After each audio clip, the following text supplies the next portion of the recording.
Yeah, it's a lot different. Okay, it's just me and you. Yeah. Well, thank you very much for coming, brother. I appreciate it. Yeah, bro. I know we've been talking about this for a while. Yeah, so I think you live down the street from me. I know, and then I didn't realize how close you were until we were doing that commercial and we saw you running. Oh, yeah. That's right. So, and then you found out the reason why I was running. Yeah, I mean, it's funny how things get manifested. So, you know Jade, right? Jade Alexis, well, she goes by Jade Alexis. Okay, so that's how we know each other through? Yeah, because so once I found out that I was going to make the move to Hawaii, I told her, because she dates one of my best friends from college. And then he moved out here, and he's the GM of Hideout, or at the Layla Hotel. Oh, okay. Yeah, my buddy Ben. But I told her, I was like, DM me everybody that's a photographer, videographer that that's like actually working on the island, right? Right. So I wanted to start at least following people and start to do some networking before I got here to kind of hit the ground running as far as networking goes. I mean, it's always a long process of actually meeting people and building the relationships, where I was just like, all right, I want to get going right away. And you and Fi were the ones that I feel like I gravitated towards the most and was paying the most attention to. Yeah. And then, I mean, honestly, I don't see anyone else that's working as much as I see you working. And maybe they don't show it, and they are, but I feel like you're consistently on the grind. So I was like, okay, got to get them in here. We got to talk about some of this, because I think that I don't know. I think it'd be at least a good conversation, because in a time of COVID and the digital age, when everything is going to content that much more, it's like, what a better way to intro the Hawaii podcast to the people that are creating the most out here. That's cool. Well, honored that you think that of me. Wow, you don't feel that way? Yeah. I feel like that's like the artist. I'm super lazy, so so I think I could definitely do a lot more. I think I'm trying to, I want to be more scheduled and whatnot, and more organized with my time. So, but yeah, I mean, I do stay busy a lot, but I always feel like there's always room for improvement and better, Yeah, for sure. Yeah. I mean, I feel like everyone probably feels that way. Even some of the most efficient people in the world. That's so funny, let's set the scene for people. So what do you, I guess, when you tell people what do you do, how's your way of describing it? Just content? No, I just say I'm a freelance videographer. Anywhere from now I say I used to do a lot of events, and then I transitioned to more corporate style filmmaking. For the money, or? Because I built, I had a good 5 years of trying to build a consistent business. I had consistent clients, and all of it was events. So I don't know if I can name them. Honolulu Marathon was one of the biggest ones, and then a bunch of concerts in between. So it was nice to have a consistent, event. And then in between that, I was doing a lot of weddings. I inherited a wedding videography company. Oh, really? Yeah, it was silver platter, bro. So blessed. Really? Yeah. The person was leaving or retiring, or so hated it? he was in the business. He was one of the first people to do video when video wasn't even a thing, really.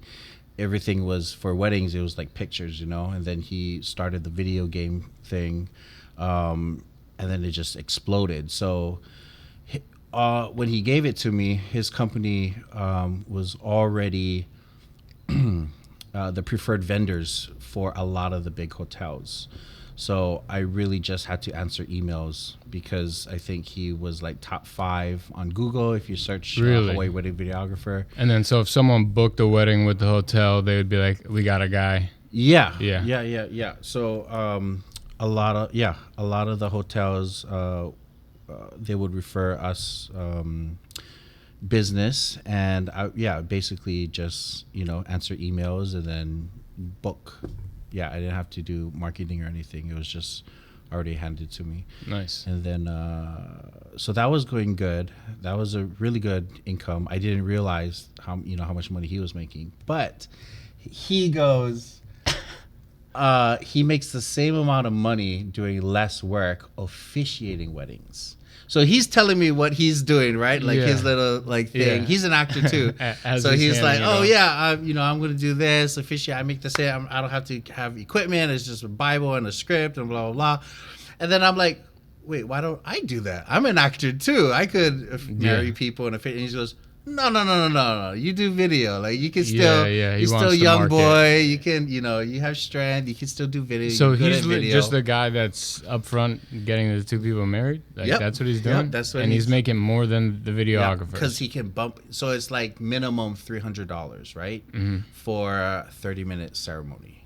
You know, he's there for 30 minutes. He says he can pump out anywhere from like 5 to 8. If he wants to. In a day. So what is that? 3, 6, 9, 12, 15. Okay, so like 1,500. Yeah. And up in a day. Okay. So, and that's just like, I think on the low end, 300, I think is like a low end for officiants nowadays. So, yeah.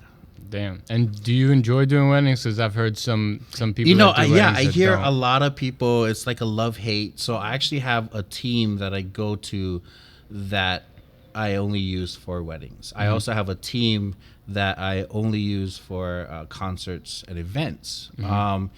And it's just like different styles of filmmaking that each of them bring. And then also like the personalities of each of them. Some are more introverts, some are more extroverts. So I kind of produce and piece together like a group that would like mesh well, on the day of and stuff like that.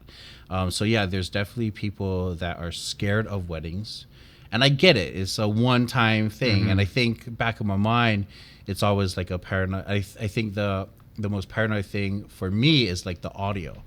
I'm still not confident in the whole audio stuff. So I have a bunch of labs. I have a bunch of like, a couple backups. And then I also have like an external lab things. And now I'm at a point I'll hire someone and then their job is to just make sure that one camera is rolling and we have good audio, that they're comfortable with. Because I never, I learned videography from YouTube and a lot of my friends that went to film school. I never did. I just kind of fell in it through like droning. And then from droning led to me producing more projects and stuff. I met some really brilliant kid that was going to the UH film school. And on accident, I think I was producing a music video. I was helping my friend from the film school in California. So I went to Chapman University, which they have a film, apparently a good film school. They compete with like USC and stuff. So it's funny that I know people in the film school, but I never was in film or anything. I think most part I was just acting. But from one person that graduated there, they reached out to me for a project here and was like, hey, I have a team coming out there. Can you help my producer, do this music video? And at that time, I knew models. I knew people that did video stuff. So I called on, I brought a team together. And my videographer bailed on me like an hour before. And it was like, hey, I can't make it. There's no way I can make it. And but don't worry, I'm sending over a kid from UH. And I'm like, oh no!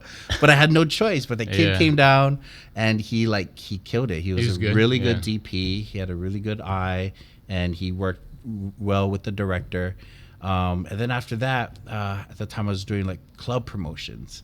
So we had this brilliant idea of, hey, why don't we do recap videos for our club promotions so that we can send it to our clients? Because sometimes, for instance, one of the clients was Ichiko Blue. So the owners is from Japan, but they have, they would produce or host an event here, but not able to make it. So all we would do was send pictures, right, of the event and then the bar sales. Okay. Just the numbers, and then to see if it was a good event or successful. But sometimes, it's hard to do events, especially in Hawaii, especially if you do it like every week and stuff. So I was like, hey, why don't we just make a bomb ass video? We can make it always look exciting. Great, yeah. And one, it will make our clients happy because one, they'll feel like they went to the event, and two, we can actually promote it and get other people that missed out have FOMO, and then they would want to come to the next one. So I started implementing that, and then from him as our did the price change? Price change for like when you were already doing that work, and then you started doing the videos for it as well. Did you? Oh, so at first we never had I had a budget to give the kid. You know, I think we just gave him like $100 or $150 or something like that to do like a little recap video. Yeah. And then as the events got bigger, he would bring his friends, other kids from UH, and to come help out and film and all that kind of stuff. And that's kind of how, we started creating budgets for the video stuff. And I wouldn't take any of that budget because I'm just producing, and I also get paid through the club side. So all that budget would just go to my friend or his friends and so on. Which probably stretched pretty well too, since they're still in school. Oh right? yeah, so, they loved it. They're they hungry. They just loved. I mean, I think a lot of them would have worked for free because they just love to be in the scene, you know. But I always try to make sure that we have a budget because they're definitely doing something that I couldn't do. Yeah. But through those kids, I started like just kind of watching them, asking questions. And then when they found out that I do drone stuff, they started asking me to drone on their projects. So it was like a nice like little win-win-win. Yeah, it was like a nice little thing. And then as they started graduating, a lot of my friends still wanted videos, but I couldn't always count on the kids from UH anymore because they're leaving.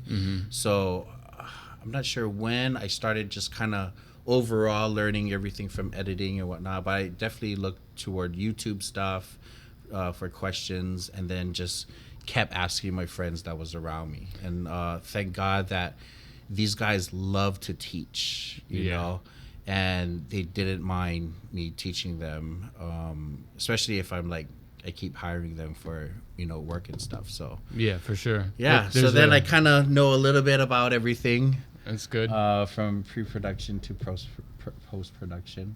So what do those teams look like? Like you said, you'll snag different people for different types of events. Bro, I got hammers, bro. Like, like a lot of, like, I'm so blessed to just know, like, some of the best, like, freelancers and companies and stuff on the island. And it's funny because sometimes, you know, people can just pick up a camera nowadays and just press record, and the footage looks good, but there's so much more. Yeah. You know, there's like composition, color grading, and I need to get up on, you know, like sound design. Yeah. And a lot of people don't really pay attention to these little things that I think make a project more alive. Huge difference. Yeah. So these guys, I mean, can I name drop or like? Oh yeah, of course. I mean, as long as they wouldn't mind. A lot of influence came from my buddy Antonio. Oh well, it all started with Josh El Mario. He was the kid that came,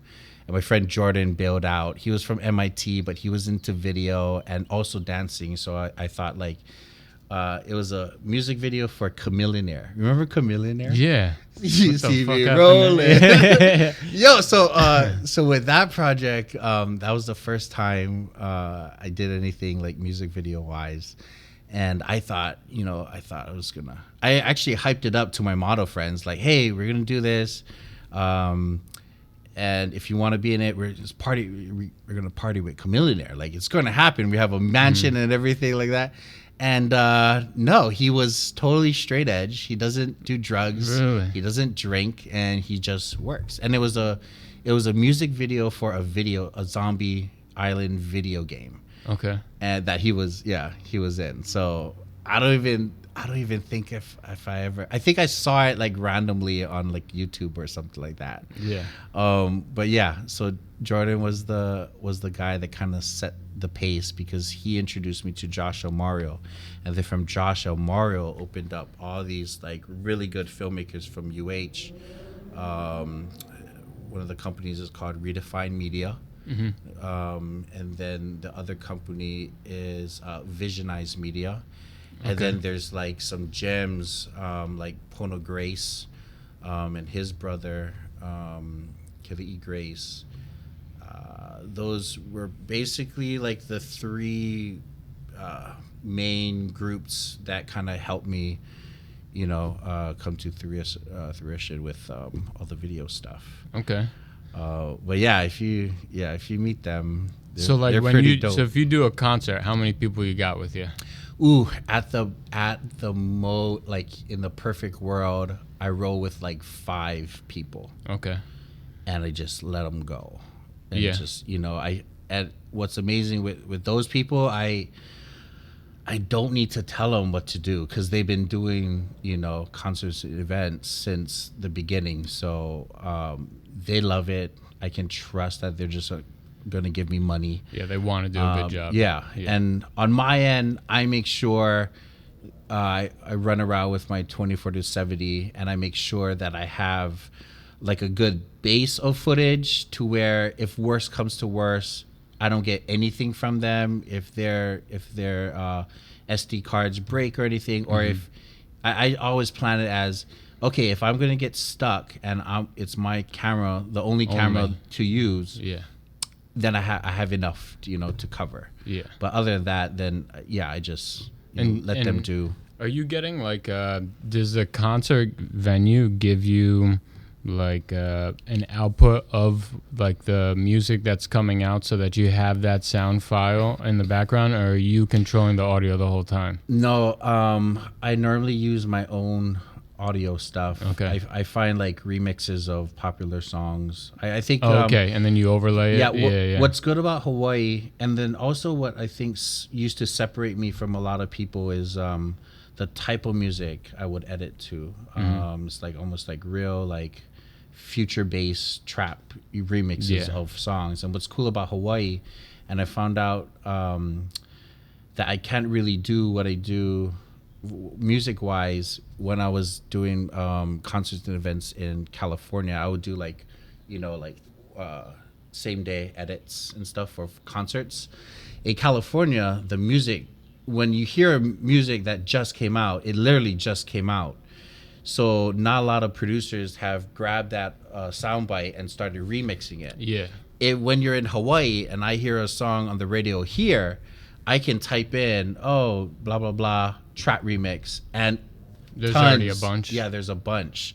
Okay. So because we get our music like later, almost like 3 months late, I think was the pattern. Okay. So I thought that was cool, So like now if we hear something on the radio, you can just put, blah, blah, blah, trap remix, and then a good, one of the songs I would like. And then that was like the way to get around the YouTube algorithm. Yeah. That's such an interesting issue. So like the audience will know the song, but it's remixed so that it won't get flagged from, like Instagram or do you YouTube if you use one do you ever use ones that aren't remixed and mess with them so that when they come out it's that song but they're not getting flagged and taken down? Like I have fake Instagrams that I use just to make sure that if I decide to edit to something that I like, test the waters. Yeah, I test the water first, and I'll go into Logic and I'll change the you tempo or something like that. Stuff, little things enough to not mess up the song, or that's just a little bit, Yeah,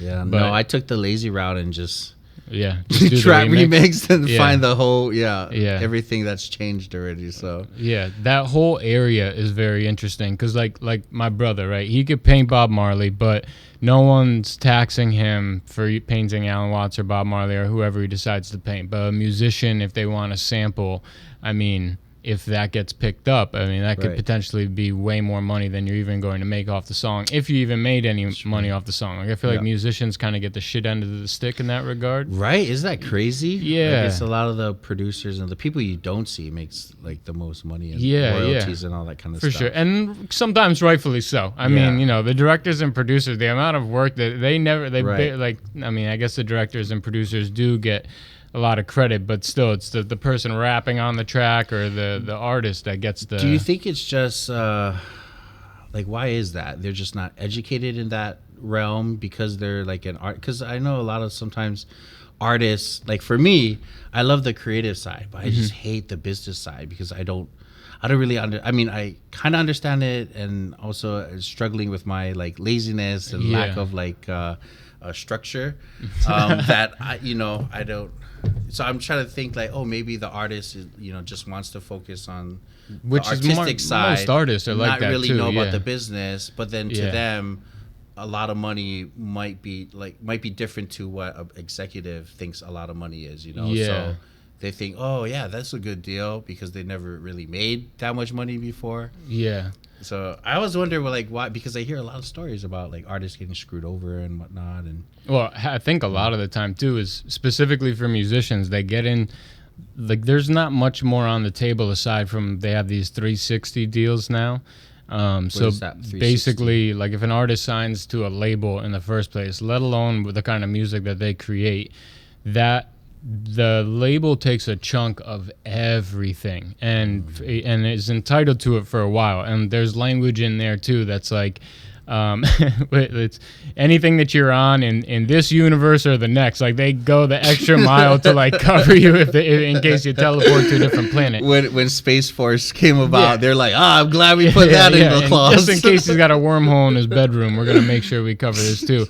But it's crazy too, like you can be a rapper, have one of those deals, make your own merch and make your own custom merch, and even if your people worked the merch booth, you made your own merch and paid for it and took care of all the distribution, it doesn't matter. That label gets 30% of your merch sales, which is absolutely insane. I think this is one of probably the biggest issue with all artists right now is the kind of the way that they get ripped off in that process. So like one of the things that's a 10-year goal for my brother and I is starting this like a, think of it like a gym for the mind, right? So it's kind of like it'd be just like a regular gym that you work out in, except there's a podcast studio, and then instead of Zumba on Wednesdays and Fridays, you're taking a class with a guest art teacher, and it's a way to kind of build community in different places, but through the arts, and kind of like an art generation machine. But instead of just being a place where you go to create, the center is the one that's done all the business, that's build the audience, that has the suppliers and distributors for if you want to make clothing, okay, here's the avenues you could go down. If you need an engineer on your music, right? Like we have people that work in those spaces, but to not rip off the artist, because if you want to make money off your art in 2021, you need to be an entrepreneur, and most artists are the worst entrepreneurs that you could think of. It's like that. Some people just want to be alone in their room and creating and getting inspiration where they're from, not needing to deal with the fucking frequencies and numbers of social media. I need, I'm supposed to be building my following. And we live in a day and age where, like, to get funding, you could be someone that's got a lot of talent, but if you don't have a lot of followers, you're not going to get a second look. And someone with shitty content or not as good music, whatever the art is, but has spent a lot of time on building their base, they get the shot, and the talented person might not. And it's this, I don't know, in a weird way, it's like, the karma's got to function a little bit differently here, right? How do you, and I think about it for myself and my own mission. It's like, how can I be a part of stopping the artist from getting ripped off and actually giving credit to like the good people? And I feel like if you can be the one that's built the base and share that base with the talented people that, maybe they never even thought that they would get back into art, but they just go because you and I are there and they're friends with us, and they're like, I want to take this art class. I used to paint in college, and, we see their work and like, this is awesome. We'll distribute your prints and we could just put a check in your pocket. And for painters, I mean, they got, of all the artists, I feel like they have a golden key. I mean, because Al could sell one of those prints for $100 and other ones for 50 and sell a few thousand of them because there's Bob Marley pages on Instagram that have millions of followers, and then jack the price up for the original.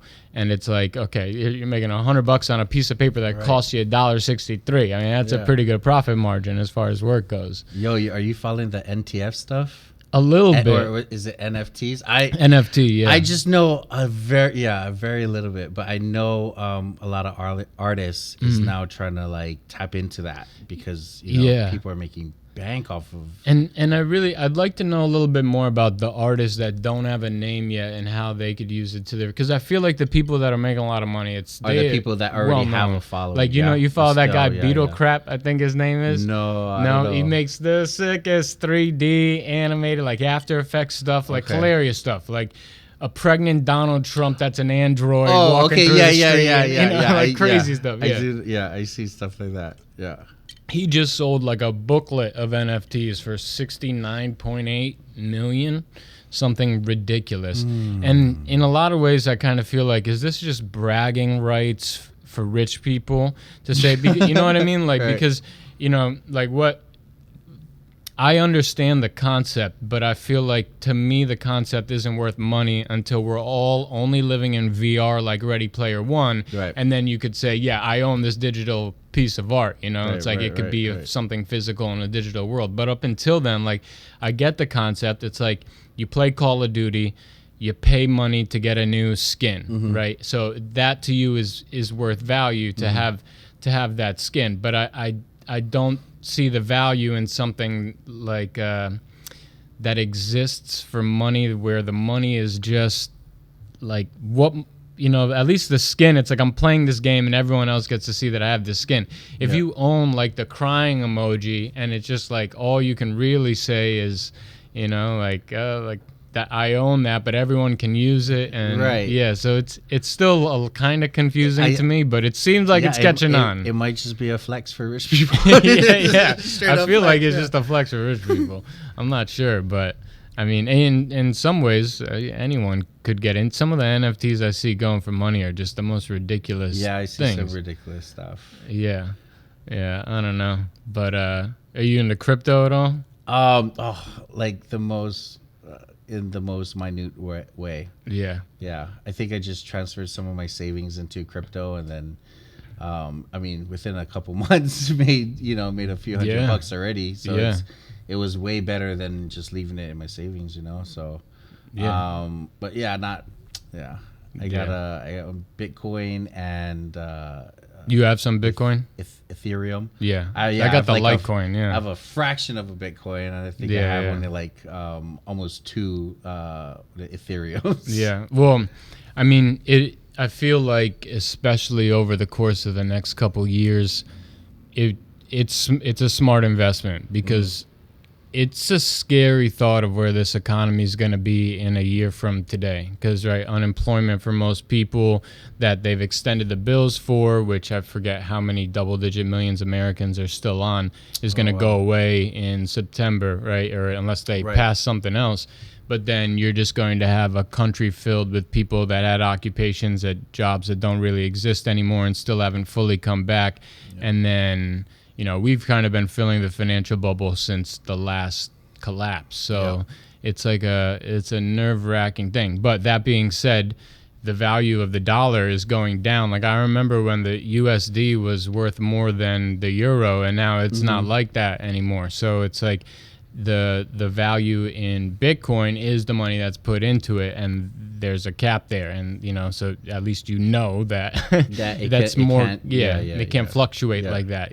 Where this country is going to go in a year. Keep inflating. Which is it's scary, and I wasn't fully expecting the economy to be the way it is here in Hawaii when I moved. Obviously, I came from Boston, so it's like obviously things move quicker there, and there's a lot more opportunity there, but when I actually got here and realized, like, it is, if you're not white collar, it's kind of difficult to find something that's not a trade to make more than $20 an hour in, and this is like kind of how the islands tick here. So, I wasn't. I thought, I don't know why. I just thought, like Honolulu, like there'd be more than that, but it is relatively like slower paced here when it comes to careers and everything. Oh yeah, definitely. And I feel like everyone has side hustles. On top of their full-time job and whatnot. And so, did you ever used to do anything else? For a few months. No, I think after college, I used to sell jewelry, like Maui Divers jewelry. There was one in California, so it was like, oh, you're Hawaiian, you should work at the jewelry place. So I used to sell jewelry there, and then I would on my spring break and summertime, I would come back and then work at the one out in Dole. So I did that during college. And then when I graduated business administration with an emphasis in entrepreneurship. I got like a desk job in operations out in YP. It was really close. It was really close to my house, but really mindless work. And then when I started doing the whole 9-to-5 stuff, I couldn't really do acting stuff as like how I used to when I was in high school. Because now I can't go for an audition in the middle of the day so that was really draining on me creatively. And I think I needed an outlet. So I started doing I got into club promotions. While you're still at the 9-to-5? Yeah. So on the weekend, I kind of met this guy, and he was into club promotions.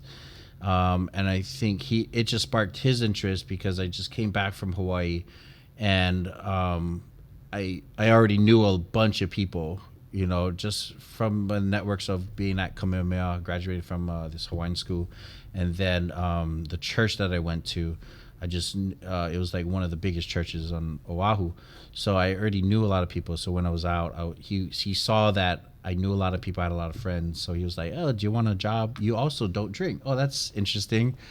So do you want, because I think had some bad looking into the future, I didn't realize the bigger picture, right? But I definitely helped him to get out of that alcoholic state. When he was in the club, he had trouble with alcohol. So it was kind of draining on him. And then so when he saw me, I was pretty much, I became like the face of that company while he took care of all the back end, so he doesn't have to be on site during the actual promotion. So but at the time, I don't see why things are the way they are, but now that we're out of that, I saw that was my season for me at that time to build another network, and also help a friend out of Did you ever used to drink? No, I waited till I was 21. Yeah. And then I drank the first semester. Like in America, that is yeah. In America, that's like, what? Yeah.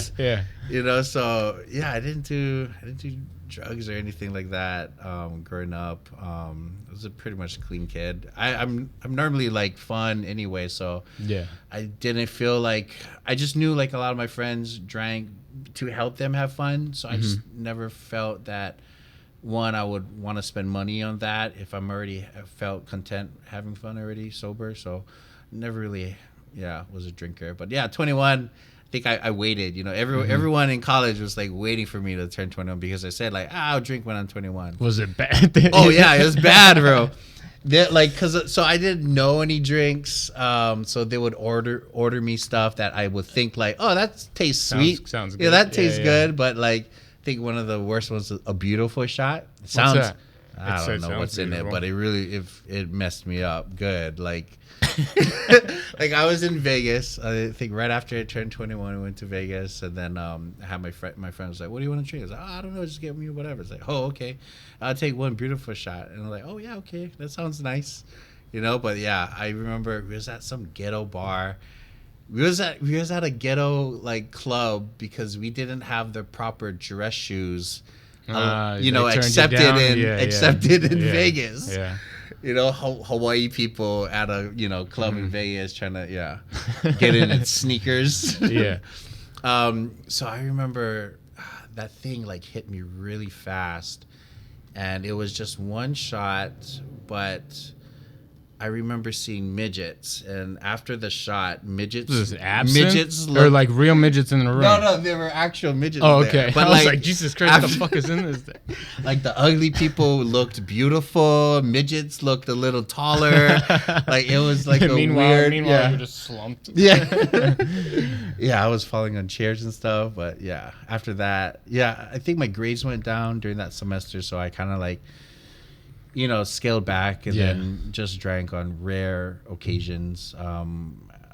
Yeah, I would, instead of partying, I would like dance in the basement and stuff with some dancer friends. Yeah. I always find it interesting to kind of dive into, I mean, in most podcasts that I do, just because I think the world needs it, it's not like I have like a segment, but I do like to go into like drug and substance discipline, because I think it's really important. You know, like for example, if Dare just told people to smoke weed after their homework, how much more productive so many kids would have been than just getting high all through like high school and everything like that. Yeah. But even when you brought up Chameleonaire before and saying that he doesn't do anything, like I've met a few super successful people that you would think, I mean, it's odd that when you find out that they don't do anything, like they don't party like that, but it's just, and what most of them end up saying is, well, I'm already energetic and I already have a good time, so like why should I mute that in any way or numb that in any way? Yeah, his one, I think Chameleonaire, he said, you know, that's just his character. You know, his songs and his image is just his character, it's just work. He just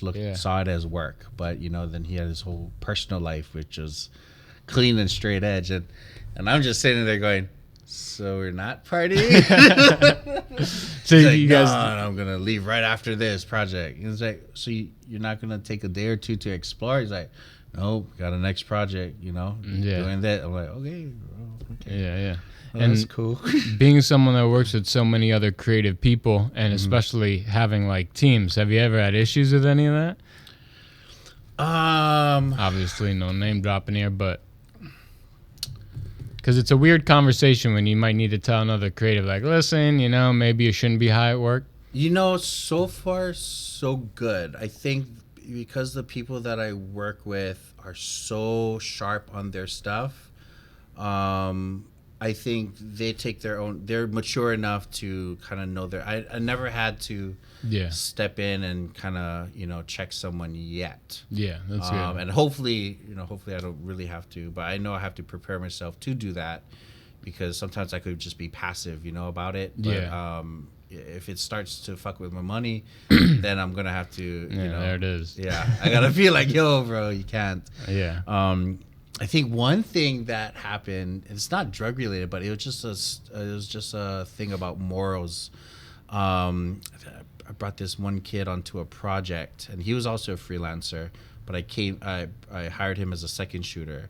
But then he started talking to my client, gave him his business card, and said, "Oh yeah, you know, you should hit me up. I do the same thing as Valen, and you know, I live down the street from your office. Blah blah. We should get." And I'm like, "Are you trying to take my client?" Yeah. And then I didn't know how to address that. Yeah, address that, and it didn't sit right, so I just never hired him again. Yeah. You know, he was great, he's good, but I just I don't know. I didn't think it was my place to try and teach him that. Yeah. And also it was really fresh, so I never had to experience that before, so I just kind of like, okay, well, I have enough videographers to pull from that. I don't need to dive in more into, you know, I don't need to pay him and try and teach him a valuable lesson, you know, because he was already well off on his own, so he didn't need my help. But I thought it was like really disrespectful to just for sure in front of me, like not even like younger? Behind my back. Yeah, he was younger. Yeah. How old are you? 36. Okay. Yeah. I mean, assertiveness in the workplace or assertiveness as a manager is very interesting. I think like I've needed to grow a lot in making sure that I wasn't being passive, you know, like, like almost like you should know exactly how I feel by the look of my face right now, you know, and it's like you're not actually saying it to them. But you have to, because like psychology 101, I always use the shower example. It's like you could get into a lukewarm shower and slowly turn that thing up all the way until it's blaring hot. But you can't just get into a blaring hot shower. So like you need to slap that hand right away. The second they do something wrong or inappropriate or whatever, especially, I mean, you luckily have many other videographers that you could go to, but I, like my experience out of school, I also went for business. I went for business management, and then I minored in psychology and communications media, and I ran these international sales teams. So like I started basically training and onboarding. They, you know, a lot of them are kids. They're first job, second job out of school. Some of them were adults, and I've definitely had to manage a lot of adults, which that in itself is a very interesting thing of how like I'm 20 years younger than you, and I need to like put you in your place right now. And then being in the workplace, but it was you know, I think I've grown a lot in that regard to actually, you know, it's not just because we are friends doesn't mean that, you know, you could act that way or you could do that right now, and you just need to like tell someone that. I think it's also important for friendships and relationships too, though, just because, you know, people will get away with what they can, you know, and they'll keep doing it unless you actually say something. Super blessed that I don't have to deal with that. I feel like I choose wisely on the team that I bring, and you know, I think they just see me as an example. So you know, it's less likely that they'll drink if they don't see me drinking or partying like that. But they do know, like, oh, after we get this done, we could have a good time. We're gonna, you know, we can raid. So I think, like, you know, you dangle that in front of them, that gives them motivation to just kind of, you know, be on their A game. Yeah, definitely. Yeah, I did take Adderall once during a concert. Bro, I was no gimbal. I just had them handheld. Oh shit! And I had the smoothest. No, bro. Really? I was like, I thought you were gonna say you're like fidgeting. I was laser focused, and yeah. Do you think you have ADD naturally? If it's real. I would think so. Yeah. Like I'm very like squirrel. Yeah. And I get sidetracked a lot, you know, pretty easily. Squirrel. Yeah. I heard an interesting thing. I think it was Jordan Peterson was talking about ADD. You know who that is? Jordan Peterson. I've heard of the name, but he was a psychologist, but he was talking about an example of a kid having ADD once, and he says that like kid sitting in the classroom, and like the teacher calls on him like to answer the question, and he has no idea to answer the question. He goes, but I could tell you exactly how many green tacks, blue tacks, and red tacks there are in that board over there. And I kind of feel like ADD maybe isn't real, like in really what is the Amish community. They would say, you know, if like not all the kids are the same, right? So if a kid is struggling in school with the books and stuff, we just take him out of the school and we put him towards, you know, it might be something like farming or something else that helps the community, but something that he could tune into. But in America, well, a lot of places where we have a structured school system, they're prepping you for, maybe it's not intentional, but they're prepping you for the desk job that you're going to get after. I totally agree with that. Yeah. And I stayed in it longer than you did, but I had the same soul-sucking experience with the desk job. Like I was great at my job, and I made a lot of money, but I was absolutely miserable, and I felt like everything that made me the person that I love, what I loved about me, needed to be private and needed to go to the wayside, right? And the other thing, like you were saying, you don't have the time available when you have a 9-to-5. It's like some people will say, oh, you could pursue your passion project outside of the 9-to-5 from like 5 to 9. But you need to be a certain type of person after 5 p.m. up until the time you go to sleep, just to make sure that everything works out the right way for your 9-to-5 in the morning, right? You can't be up to a certain time or you're not going to get sleep, you know, like you have to have everything laid out. You got to and think about food and convenience. Man, I immediately fell out of shape when I got into corporate. It was just like everything became out of convenience. Like I was no longer doing the thing like training MMA and going to the gym. I stopped doing all of those things, and I was closed in and working like 60, 70 hours a week, and I'm flying on a Sunday to get somewhere on a Monday. And I was like, okay, I'm going to get out now and quit while I'm ahead and start on some things that I always wanted to do when I was a kid. And then, you know, felt like just throw all of my time into that. And I think when I quit, well, one, they didn't know I had the side hustle of the club stuff. I didn't tell them anything. They just thought I was a, you know, college graduate, doing nothing, just going here and going home. But I had a whole nother life of, you know, like fun activities. And I don't even think Instagram was out back then, you know, 2008 and 9.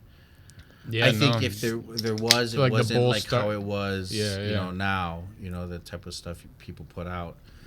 Everyone's still using all the crazy picture filters. You scroll down to the bottom to someone's Instagram, and there's like 80 different filters. Weird vintage looking, yeah. I think I remember I quit because they sat me down and they're like, hey, we want to cut you to part-time hours. And I said, oh, okay. But they wanted my task that I would do in a full day to be done in the part-time hours. And I asked them this, I thought it was a brilliant question. They thought it was a stupid question. Or I guess I just shocked them with the question. I said, oh, okay, since I'm going to do, you know, all this work, but less, are you paying me more? Are you going to pay me more? Like, what's the, you know? And then they're like, oh, no. And I was like, oh. Well, I don't want to do that. Did you say that to him? Yeah, I was like, well, I don't want to do that. And then I said, and I think that gave him a, you know, it was like, well, if you don't want to do this, then we have to let you go. I said, okay, well, I have one of my uniforms back at home. Do you want me to wash it or just bring it back? And then they're like, you could just bring it back. Like, they were so shocked that I didn't take their offer. Well, most people are so security is so important to so many people. Like, they need to know where they're going to be and what they're going to be doing next Wednesday, exactly how the bills are going. Like, the unknown freaks people out. You know, so many people, they're probably used to so many people just being like, well, I need this. Like, I don't have any other options. Yeah, I think they're trying to, they saw me as like a college graduate, you know. So I don't think I think they're just trying to take advantage of like how young I was, and maybe naive I could have been. But I didn't tell them about my outside activities and whatnot. And then also, I quit thinking like, oh well, I have the club stuff, and then also like I was doing a restaurant thing one day of the weekend, like Sundays, and then there were. I was doing like stand-in stuff too, like that. Like there was acting stuff. So that was in my mind. I was like, oh, cool. If I don't do this, then I could probably get on this one TV show and then do more of that because that's also close to my house and I like that, you know. So that ended up being my path, and then the club stuff kind of became expanded into more a marketing company. So then I started doing more events. That's how we got into the. Were you worried if things are gonna work out or not? No, I think I was kind of hesitant of what my mom and my parents would think, and I didn't know because I just been ingrained that you go to school, you go to college, you get a job, then you get a family, and I think we're just ingrained like that, so I think a part of me felt, but they were always super supportive with everything that I did, and a part of me I didn't want to let them down, because it was a good job, I was making good money, but I also, it was like a social experiment, I guess. Like I was like, let me see what they say, like we'll see, if they are mad, well, I won't go back to that job, but I'll figure it out. If money's the case, then I'll figure it out. I'll figure something out. I have all these other avenues that I could tap into. They're super. I remember I told my mom, and my mom was like, "Oh, okay. Do you want me to get the uniform, or I'll come pick you up, or something like that?" I was like, quitting. But I guess now I can go do this, this movie thing and whatnot. And I was like, oh, okay. And then later on they asked, like, oh, so what happened? I was like, oh, yeah, they tried to get me to do like a full-time job, but in a part-time, but not pay me more. Then they're super smart. They're like, well, that doesn't seem fair. I was like, that's what I was thinking. yeah. That's what I was saying. Yeah. Yeah. So, yeah, that was nice.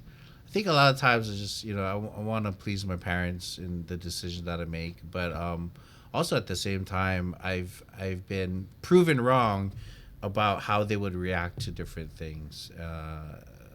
And I've been pleasantly surprised of really how supportive they were in like everything that I try and do. Yeah, stuff like that. That's huge.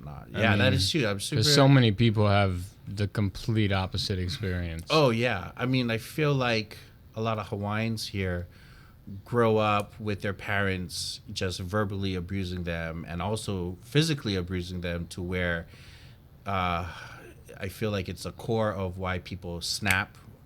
As adults, when they start drinking, they're very antsy. Or really, you think it's like a specific to Hawaii? I feel it. Well, I mean, I only can base on growing up in Hawaii, but I know when we used to do club promotions, we would always have fights. People would get drunk, people would look at someone, funny, and then fights. Mm-hmm. When I was in the mainland, way less fights, way more drunk people, but way less fights. So I always thought and then a lot of guys would get insecure. When you say mainland, California, right? California. Oh yeah. Cause so I based a lot of New England and Boston and New York. Oh yeah, no, California. I guess ridiculous. When I think mainland is definitely just off on the West Coast for me. yeah. Okay. But yeah, so I feel like a lot of it has to do with how we were brought up. Mm-hmm. Are you familiar with Pidgin English and stuff? Yeah. Okay, to an extent. Yeah, so everyone thinks I know it when they just look at me, especially because I cut all my hair off. I used to have long hair, so then it was just immediately Pidgin. And then when you say Boston, they're like, what? Yeah, because I feel like a lot of kids grow up and their parents are like, oh, you dumbass, oh, you stupid, oh, you every day. Then they'll get beat.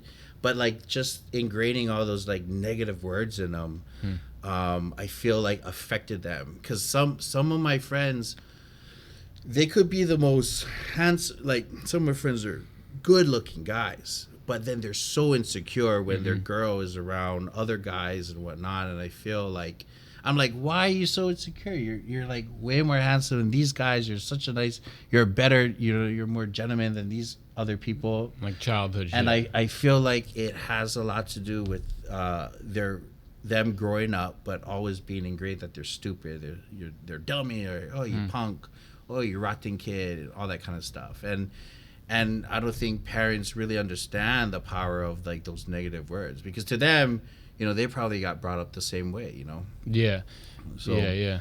I was super blessed not really experiencing that. I would get lickings, but I think rightfully so. Yeah, I don't think that should leave the. Yeah. I don't think that. I mean, don't beat the shit out of a kid, but I mean, they should. Yeah, all that taught me was respect. Yeah. That's what I got of belt whoopings and slipper beatings and whatnot.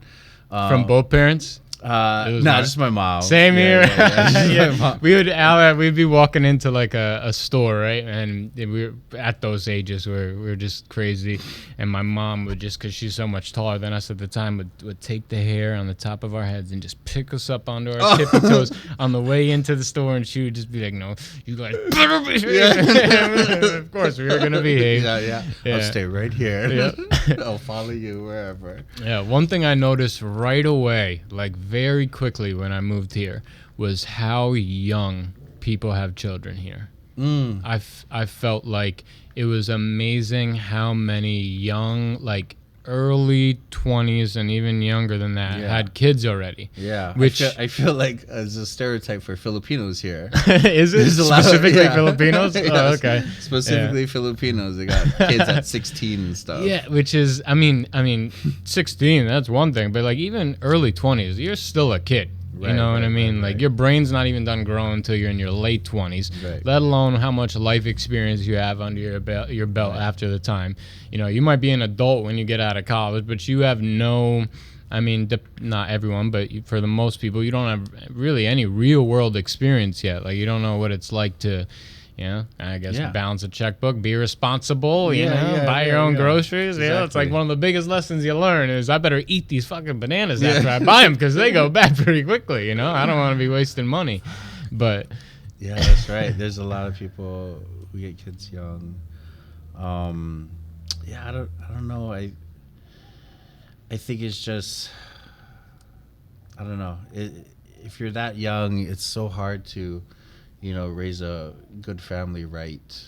Yeah. You know, especially if you didn't have a good set of parents. Yeah. Then I feel like you just get stuck in that cycle, you know, and maybe their parents got them young. You know, I feel a lot of my aunties had my cousins kind of young too. So yeah, I definitely see a pattern in that. I don't know. Is it just an island, not much to do? Yeah, I mean, you know, that was like way before social media, but I still see that trend. Yeah, you know, in high school kids and whatnot too. So, yeah, I don't know. Have you always been on this island? Yep. So you grew up here? Yep, born and raised here. Okay. Went to college in California, Southern California, and then came back. Gotcha. Yeah, I wanted to go to Prague through my college, but then I just kind of stayed back. I mean, came back and then got comfortable. Yeah, and then never really. Yeah, I think my mom was more sick than she was telling me, and then that kind of like, I don't need to go to Prague because I think I wanted to go there not for the education but really just to find a European wife. And then that was one of my biggest regrets is definitely not studying abroad. I'd gotten so comfortable with my group of friends, and UMass Amherst is, I mean, as close to the movies when it comes to party college experience as it gets. Like amazing. The business schools like Ivy League, it's like it operates as its own unit, but then it's a part of this massive school. So it's just like I got very comfortable in that element. It was like a little city and was having a great time. But I always wish I went and studied abroad. Probably junior year is a good year to do it. You know? I wanted to do the semester at sea, but I was too poor to afford that. Yeah, I think I had some scholarships, but I never covered that type of semester at sea stuff. Because all my friends that went to that, like, they gained so much like cultural knowledge about the places that they visited, and I thought it was like super cool. Yeah, you know, they came back with like garments and whatnot, and I could definitely see a character change in a lot of my friends, even in just that window of time. I think it's just a couple months, you know, the study abroad thing. Like they came back, I feel like a lot more, I don't know, just a lot more mature. Yeah. And, well, perspective. Then they have all this, you know, really cool stories and stuff, you know, and it wasn't always the partying stories. It was more like, I experienced like this. And like, culture. Yeah, I met these people and became friends with this, you know, this family, and they kind of taught me. Yeah. So I thought that was cool. I was like, oh man, I wish I had money to do that. Yeah. But yeah, I love traveling. That's why. Yeah, same. I mean, and the perspective that I think people get from it. I mean, aside from, I think I don't know the number, but it's an absurdly large number of people that never really leave their hometown and even see anything else. And then especially for Americans, which are just so jaded to everyday life in general because we just grew up like in a very affluent situation. Like even poorer Americans just have so much more than other places in the world. It's like it makes you think differently. Like Al and I both went to Peru a couple times, to Iquitos, and when we went down there, I mean, it's shanty towns. You're like, oh yeah, this is a third world country. Like this people are living in places that I built better tree houses in when I was a kid, you know, and it just, you know, clean water is an issue in so many places of the world. It's just something to be thankful for. Yeah. I think Trinidad and Tobago, you ever been down there for like Carnival? Beautiful culture, and I mean, I think it's considered a third world country. So, they have this big parade through the streets, and it's just run down buildings, and like I don't know how people survive there. I don't know what they're doing to survive, but still, like the people there, they're really rich in like family and just love, and it's like they're content with what little they have and whatnot. They're not like griping. They're not like they're still happy. Yeah, that's a big point. I remember experiencing that, and I was like, oh, that's awesome, because I felt like I grew up. We weren't rich or anything, and I felt like I was content with what I had. Never really wanted a bunch of stuff, and was never really like materialistic about things. I think I like more experiences than like material things. Yeah, material things. So I always found happiness in like what little I had, and I think I just I had a lot of love, so I think that filled my cup and stuff of gratitude. It's a good way to put it. Yeah. Yeah, it's I don't know. We went to this ayahuasca retreat down there. It's like, but the place that we did it at was this spot in the middle of the jungle. No power, no running water. Everything is carried in there on foot, and it was amazing to see what these people built in the middle of the jungle at this place. You had to hike like a couple hours into the jungle to get to the retreat. And I'll never forget, they were building these new malokas, like the huts that people stay in when they go there. And there's a gang of Peruvian people that were building these things, and just all day long laughing, like there was never not a smile on their face. And it's just like if you were to just look at people in different places of America, they might not have laughed all day long, and they have so much more, they don't know how much they have. Right. It's really something to be grateful for. So. Yeah. Do you think that the whole not placing as much value on materialistic things, like that's something that was ingrained in you through your parents, or is something? I don't know. I mean, I want to say yes, but I can't really think of like specific things that brought me to that point. I'm not sure if I understood like we weren't rich. I think I had like rich friends growing up, so I knew from here. Yeah. Like I knew like my friends had like the coolest shoes and all that kind of stuff, and I had Payless shoes and whatnot. Payless, all too familiar with that growing up. Oh yeah. It's like these hurt my feet. And I don't know. I think I would have felt bad that if I would ask for that kind of stuff, and I just saw like it weigh on the family. Yeah, financially. So I was just fine not having it, and then I would get to play with my friends' toys. So it's like a treat. It's like a treat if I hang out with them. I get to play with the cool stuff. Yeah, for sure. Yeah, but I feel like I almost had all the Ninja Turtles in the world. And like action figures and stuff like that. So, I remember Christmas was always plentiful stuff with things that I wanted, but yeah. And you got brothers and sisters, or? I have a half brother, half sister. So my mom and dad never got married, but they had me, and then he left before I was born, I believe. And then he had a family out in Vegas, so he ended up. So I have a younger half brother, half sister on my dad's side, and then I think I really got close to them when I was in college. I got to go visit in Vegas, California to Vegas. So yeah, we bonded pretty easily. How much younger? 1 and 2 years. Oh, that's not bad at all. Yeah, pretty close. Our youngest has a kid. And bought a house. Like he's the responsible adult, or like the responsible adult, figure out of all of us, which is really funny. What is good. I think my sister's gonna try come out to move here. They're in Cali?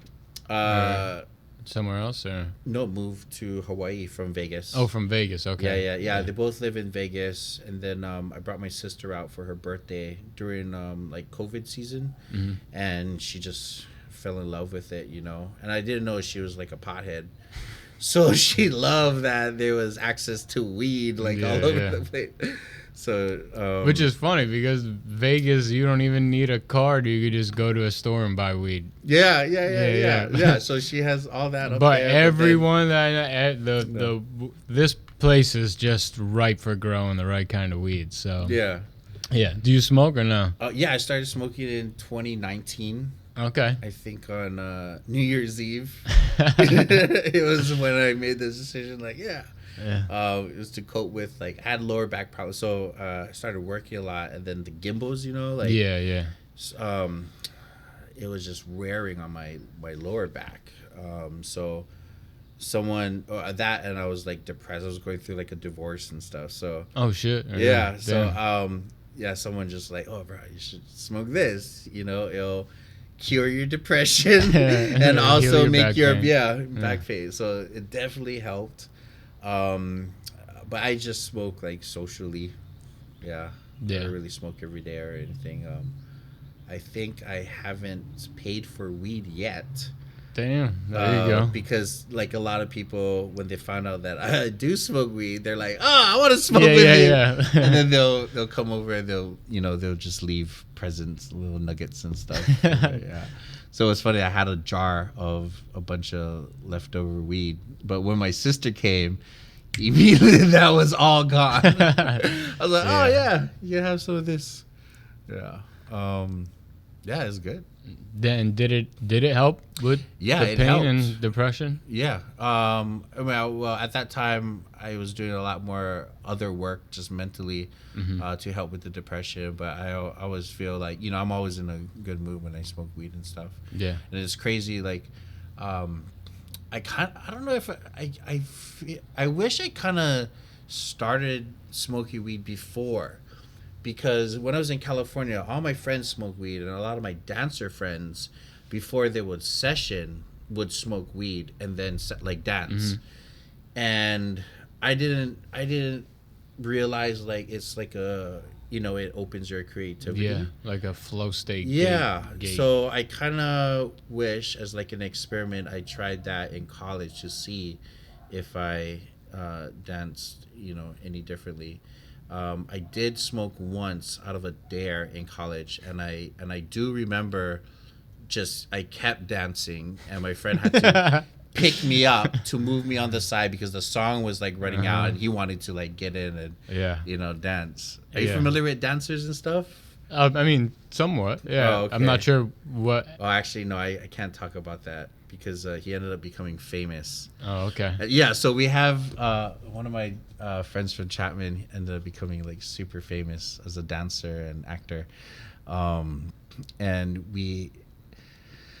I lost this bet to him because it was about weed. It was every time they would session, they would ask out of courtesy. They knew I don't smoke. They would ask out of courtesy, "Oh, Valen, we're gonna go, smoke. Come back. You want?" No. It was always no. And then he was preparing for a dance show, and for some reason, because we didn't think he would make it that far, for some reason I agreed. I said some stupid "Oh, I'll smoke if you make top 20." Of this thing. How far did he get? He was the first runner-up, so he didn't win. He second place. So we're at the finale of the show, and then he loses, and then all the cast members go back. Then everyone in the crowd is just cheering, confetti everywhere. And then I remember he came out, and then he reminded. He was like, "You gotta smoke." I was like, his last dance move. I did say that. Stupid. Stupid bet. Oh my gosh. So the next day we gathered at my friend's house and we set up a video camera. One of the the camcorder with the tapes. We set up a video camera and we said, "All right, we're gonna record this smoking. If any one of us becomes famous, use this to get some money, sell it to whoever, TMZ or someone, and get some money out of it, because that's always something. Oh, so and so is smoking weed and blah blah blah, big deal." So one of the guy became famous, and we can't find that tape. You know, it's somewhere in the garage sale or whatever, because it was so much years later. So that was my first time and last time smoking weed until 2019. So I think that was like around 2007 or 8. Something like first smoke. You know, I tried it. Yeah.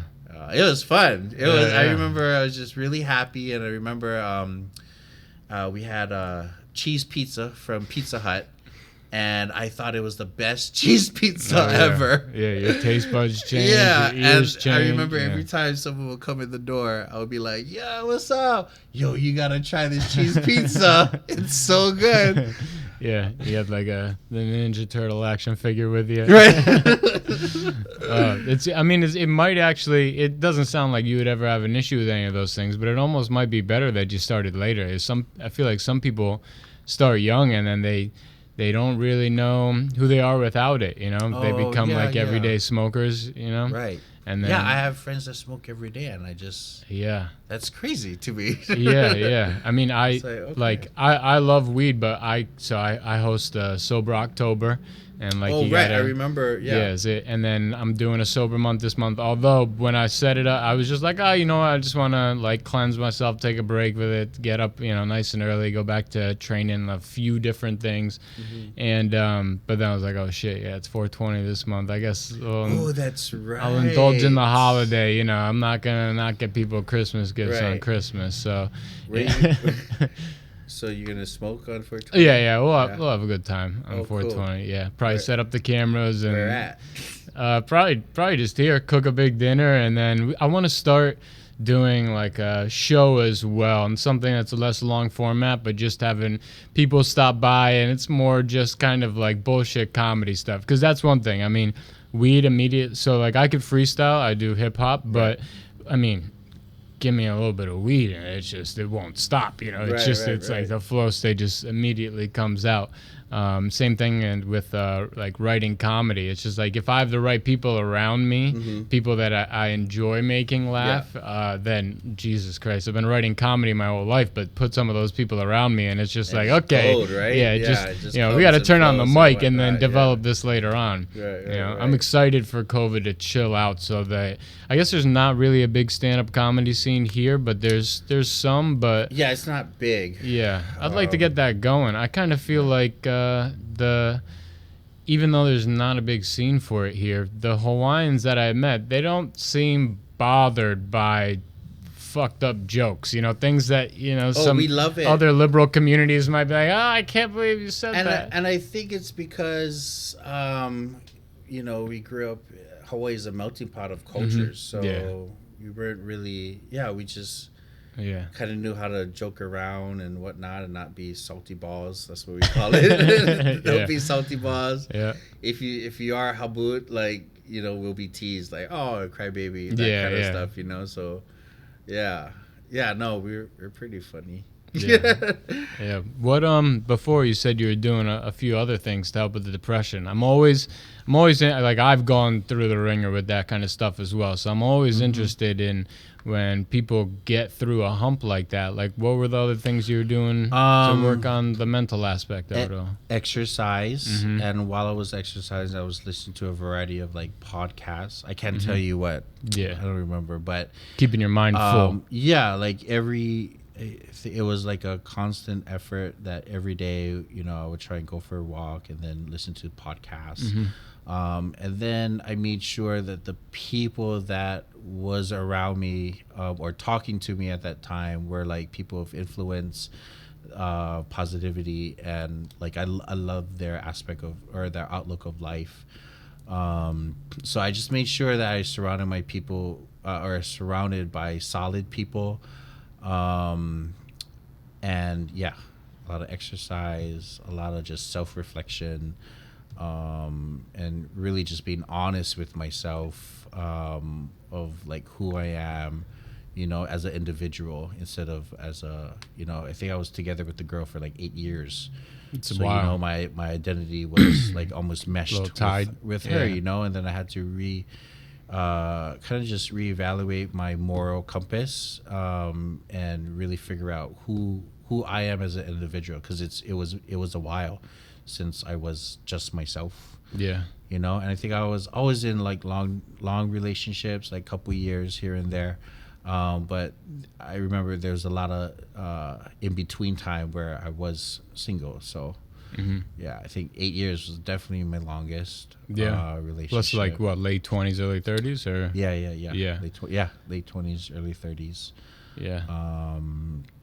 Yeah, but I mean, I think I bounced back pretty fast, and it was really because I put in the work, and just surrounded myself with the right people, you know. Yeah, it's huge. And I surrounded myself with people that I didn't want to surround myself with people that would tell me what I want to hear.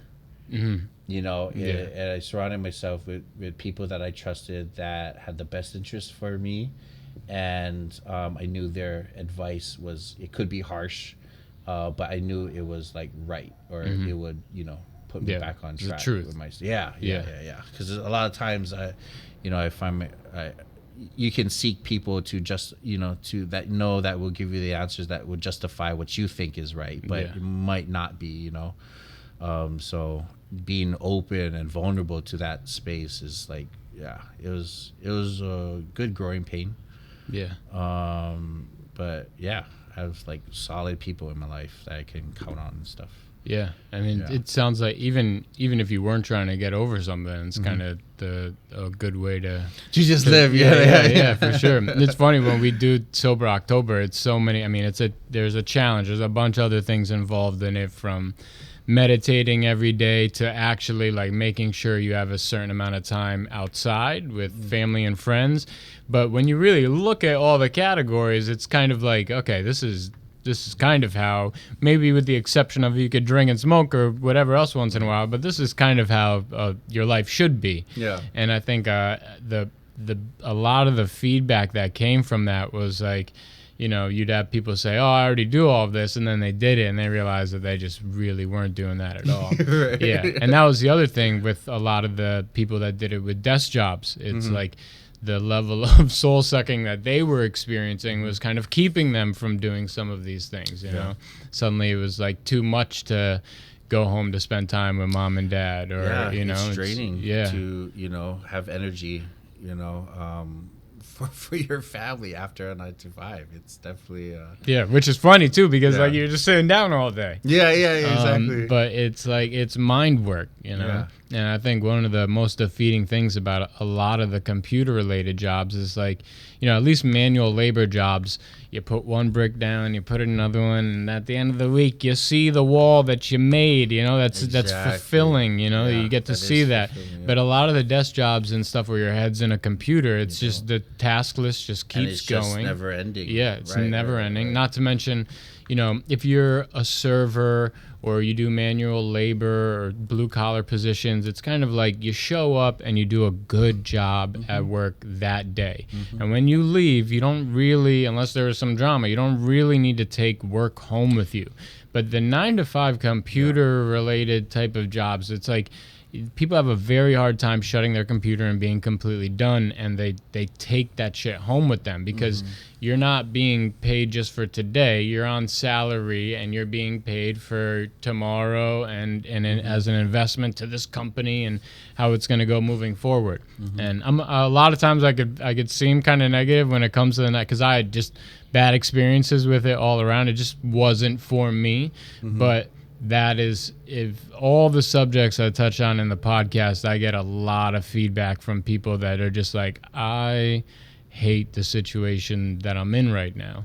And I think it's like in a gratifying and in such an instant gratification society, it's people are fearful to try to get out and try something new, because they want it to feel like security immediately, and they want it to take off immediately, when most things that matter in life take a long time of hard work and working on things, you know. So I think it sounds like you made that transition pretty easily. Like you knew, and your compass pushed you in a certain direction right away. So that's good.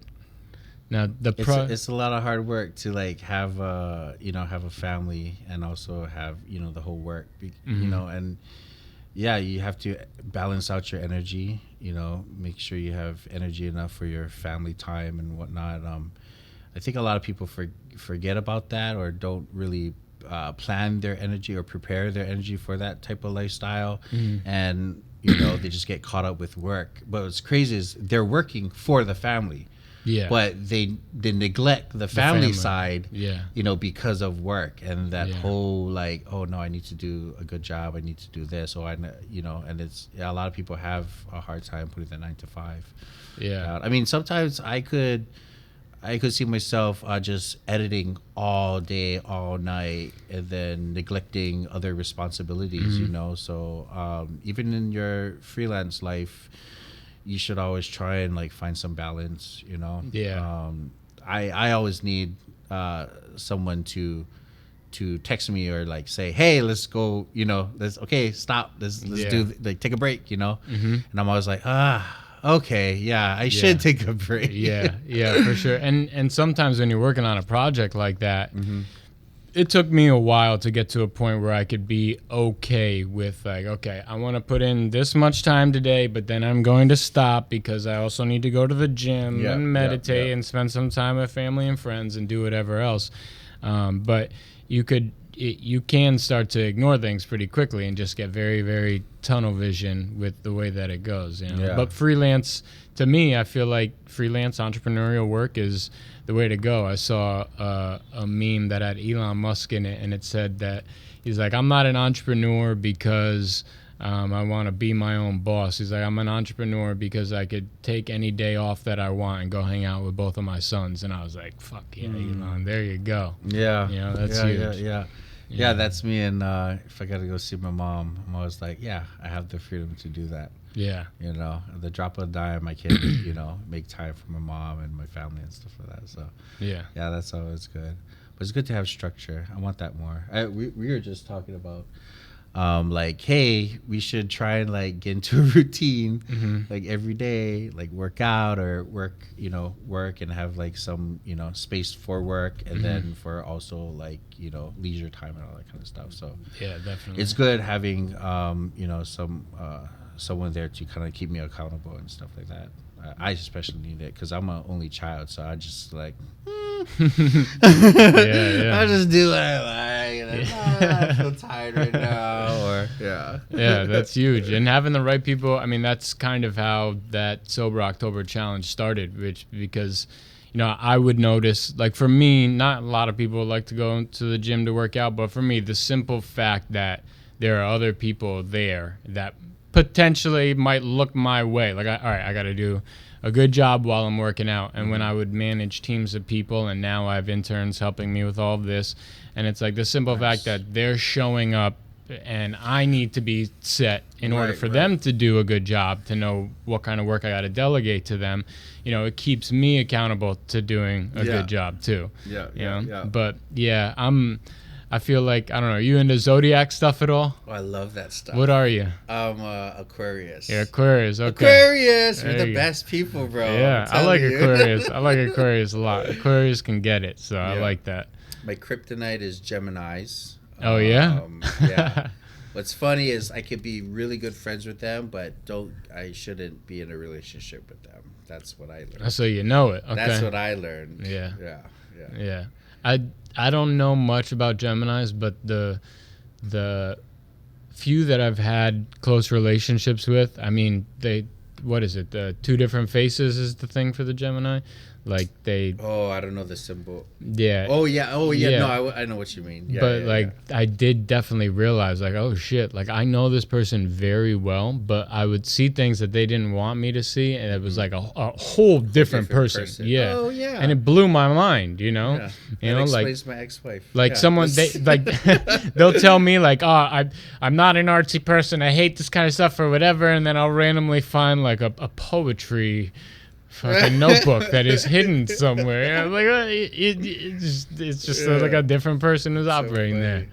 Yeah, it was funny that like a Gemini season. I I realized like, yeah, a lot of my close friends throughout my life were all, you know, born in like June. Yeah. So I thought that was cool without even knowing your zodiac sign. Just like observing like, oh, who was I close to back then and whatnot. And yeah, a lot of them were Geminis. Yeah, I'm always up for being like, okay, maybe it's all woo-woo, but then I've been paying attention to it for like my life. I don't know why I initially started paying attention to it, but... Yeah. You got the Pattern app? What? Do you have the Pattern app? Pattern? No, I got a few, but not that one. Oh, so download. I'll send you the link. Download the Pattern app. But I know one that's like good.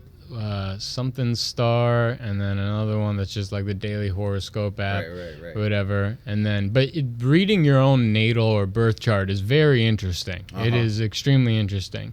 Yep. But I would definitely be lying if I said like, okay, I look back on my life. I mean, clearly the people I bring into my life, it bulks towards certain signs, and there are these things that seem like coincidences that just aren't. Like my dad and I are 2 days apart. Okay. You know, like one of my best friends, my sun, moon, and rising are the same ones for them, just switched in the order. And you know, like I definitely bulk towards certain signs and friendships or whatever. And then there's some that I don't know.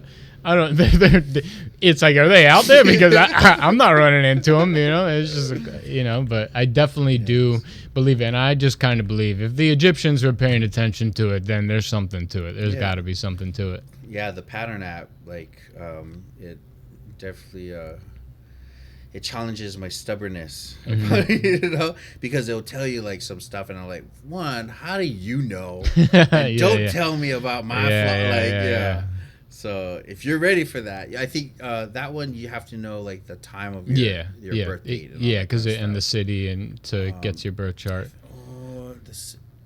I think so. Yeah, I think the city too. Yeah, but it's like location, time, it's a real good one. And then to know I think the three most important ones to know, and because I think a huge key to people learning how to communicate more would be if you knew what your sun, rising, and moon sign were, because everyone thinks, you know, zodiacs are bullshit because, you know, obviously not all Cancers or Aquarius or whatever are all alike, but you have like 12 to 20, you have a ton of different signs and different categories of your life.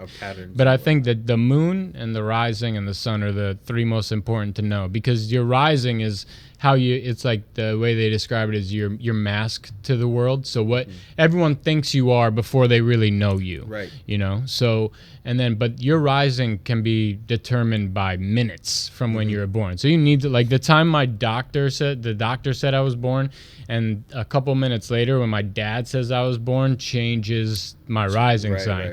Right. So I was just like, okay, so it's a cusp, you know, I guess. And then your moon is the voice in your head, right? The first true step to enlightenment is realizing you are not the voice in your head. You are the one that listens to it.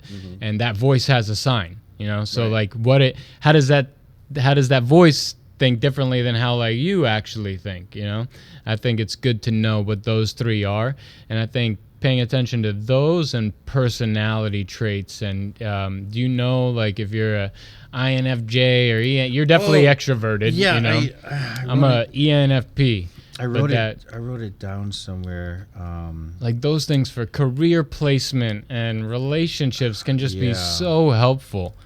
Oh, shucks. What would I have? You got to be an extroverted something. There's no way you're introverted. I know it's somewhere in my notes. Like yeah. My friend, she has like a psychology background, so she was, you know, she would tell me a bunch of that type of stuff, and I found out I took a bunch of tests and stuff, so I found out what I was. Oh man, I wish there's the Myers-Briggs, which is the most famous personality test.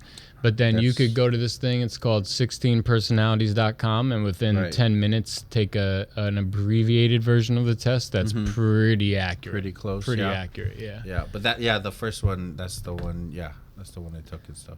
The Myers-Briggs one. Yeah, It's like longer. Yeah, it was long. And you're thrown for a loop because like I've already answered this question 5 times. You're wording it worded differently. That's exactly what they're going for. And I'm for. like, oh, this is out. Like in the middle of it, I'm like, I want to like close it out already. I'm like, I'm tired, but I'm like, no, I got this far. Gotta keep going. Let's see. Yeah. One thing that's nuts is a woman. I think it was 2 women that created that were related. I forget how, but they had no psychology background, whatever. But they were obsessed with like Carl Jung and other great philosophers and psychologists, and put it together. And it is one of the most accurate determining You tests. said there were sisters that did that? I think they were sisters. There's That's 2 women that were related, and they like tested the shit out of their kids and everything. But I mean, even if you're someone that's trying to figure out like a career, or just how well you might mesh with someone else, like that's a good directional thing for to have. To know, and you'll notice like your girlfriends will bulk. The ones that you have a good relationship with will bulk in certain personality types. It's just good to be aware of. I think it's a good thing to be aware of. That and your love languages. Wait, that's not the same thing, is it? I think that's it's like there's the 16 personalities, Myers-Briggs type of thing, and I think the love languages is another variation of the personality. It doesn't have 16. I'm not as aware of that one. Yeah. Well, that one, if you ever get into a relationship, it's good to know because sometimes your love language, the way you communicate your love language might not be the way your partner accepts. So you could get into a relationship where both of you are not you're giving love, but they don't see it as love, and that could cause will cause a lot of problems. So I think knowing that, because sometimes you'll try to love the way you accept, but it's not how they would receive it and stuff like that. And then which kind of beckons, which blows my mind, because I'm like, how do you not appreciate this? You know? Yeah. So I think that's another one I took away from my my marriage, is that type of stuff. It's really good to understand the other person, and then also work toward that, because that you're used to doing things naturally a certain way, but now you want to try and work toward showing love in different, not because it's easier for you, but it's because it fills their cup. For sure. That's tough. And I mean, sometimes you might find yourself in one where it's just like, there's an attraction or whatever, but maybe this is you're trying to fit a square peg into a round hole type of a thing. And then there's others where it's adequate work that is 2 people working towards loving each other more, and even if it's a little bit foreign to you, the simple fact that how you see them receiving it is going to bring you joy as well. So the work actually does pay off. Yeah, it does. Yeah, for sure. Yeah. Does being a freelancer with the way you work I guess in some ways it might make it easier to meet people now, right? What do you mean? Like, does it affect your relationships with people? No, actually, I don't know. I don't really date, so I just I was just married for a long time and stopped looking. I think at first I was trying to fill the hole, No pun intended. No pun intended. But then I just just focused on myself. So I think things definitely came at when you least expect, or not looking and stuff. Not like looking. That. So definitely. Yeah. That's where I'm at. Definitely just focusing on myself. No, that's good, bro. Yeah. I mean, too, when you leave behind a career that made a lot of money and you're just trying to make a dream work now, it's like, you better work. You better work on yourself. You better work. This is gonna be an investment in yourself. Yeah, it's definitely an investment in yourself, especially if you're freelance. Yeah. I think just working on yourself constantly is never ending, and but when you do work on yourself, you become like the best version of yourself. So when the universe is ready to, put someone that will match your energy, it's just a divine timing. Yeah. Yeah, I heard something really interesting once. It's just interesting to think about. It was some billionaire in some book I was reading, and he was saying that, he was looking for, he was in that position in his life, he was looking for his wife, like his soulmate. So he sat down and he wrote down on a piece of paper everything that his soulmate would be like what kind of characteristics she was, from the way she looked, how she laughed, whatever, just everything that he would want in like his dream woman, if you will. But then he flipped over the paper and then was like, okay, what would that woman want in a significant other? And then he wrote down all the standards to which a woman of that kind of caliber might have for her significant other. And then he's like, and then I started working on being that person. And I stopped looking and worked on that. And, this is like a fairy tale ending, right? He says, yeah, I found the woman of my dreams. She was exactly like that. But it wasn't until I started working on becoming that man that like she came into my life. And I just think it's always a very interesting thing to turn over the piece of paper and to look at it from the other side. Jordan Peterson has this self-authoring thing where he says, like, if everything went according to plan, what would your life be like in 1, 3 to 5 years, right? Where do you see yourself going? What in 5 years, if everything worked out the way you wanted it to work out, what would your life be like? But then, boom, flip over the paper, and you're a fixer-upper if you are, right? We're all our own worst critic. We know what we need to get better at, what we slack in or not as skilled at and want to be better at. What is your life going to be like in 1, 3 to 5 years if you don't start addressing some of these things and don't start fixing these things? Because on a shitty day, that the front side of that piece of paper and the dream isn't going to motivate you as much as having like a hell to work away from. Like if you're I don't know if it has something to do with your career as an entrepreneur and the amount that you work, but you're just having an off day or you don't want to put in the extra hours or anything like that to know what that other side of the paper looks like. And like, okay, am I gonna be unsuccessful in a year if I don't put this, you have something to work away from. And I always think it's important to look at like that other side of the coin. That's good. Keep yourself accountable. Yeah, definitely. Yeah. Do you have people that inspire you that you listen to regularly? No, not really. I mean, sometimes I'll watch like a sermon from church and stuff. But you're very religious? I would love to. I mean, I grew up in the church, and then at one point I just kind of stopped going. But I mean, I've been having the desire to like get plugged in again, but I know it's not that. I think I have the desire to get plugged in, but I'm thinking as if it was like the same church that I grew up with. So I don't know if I'm like trying to chase something, but the whole COVID thing is I think I went to one service and it just was not the same at all. There was no worship. And I'm so used to having worship to start off, a church service. And you couldn't like hug anyone. They ushered you in. You had to be 6 feet apart from your party. And they did the sermon. They definitely don't do. I don't even think they say "Peace be with you" anymore. Right? That was like one of my favorite parts as a kid. I was like, You grew up Catholic? I grew up in a Christian environment. Oh, okay. But definitely, I mean, after First Communion, my parents got divorced, and it was kind of like my mom was always the one that kind of led the ship as far as us going to service and everything like that.